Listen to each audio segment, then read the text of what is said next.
Hello everyone. Welcome to another episode of Bible Q&A. Today we're going to be discussing why was Moses not allowed to take the people into the promised land. Let's get right into it. The reason why is because he didn't sanctify God in Numbers chapter 20 verses 1 to 3. That's when the Israelites were complaining about lack of water and Moses hit the rock, but God didn't feel glorified in this instance. But that leads to the question, what does sanctifying mean? Well, to sanctify God means to make people under you consider their heavenly Father in their day-to-day lives. Psalms chapter 4 verse 4. Essentially, you are making God seen. You're like his spokesperson. Like, hey, God's here and he's epic. And God loves that.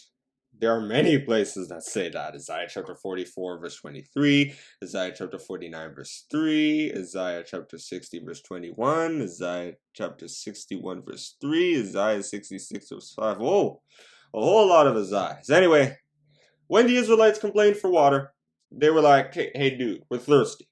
And then Moses said, okay, let's do this, but he didn't bring God into the picture. And God didn't like that. But to really get into what went wrong, let's look at what went right with Joshua and Caleb in Numbers chapter 13 verses 27 to 33.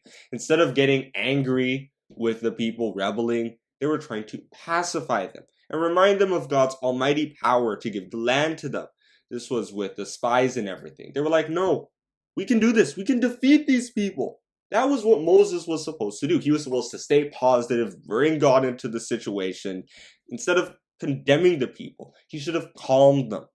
He should have reminded them what kind of God they were dealing with. A God who wouldn't let them down.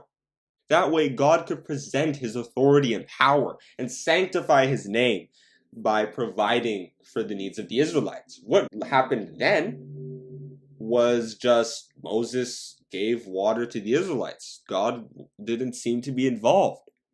That was why Jesus Christ told the people about how God was the one who gave him the power to resurrect Lazarus in John chapter 11. He could have just said, okay, it's time to do Lazarus now, let's go. But no, he said, God, please help me do this so that the people could know what was happening.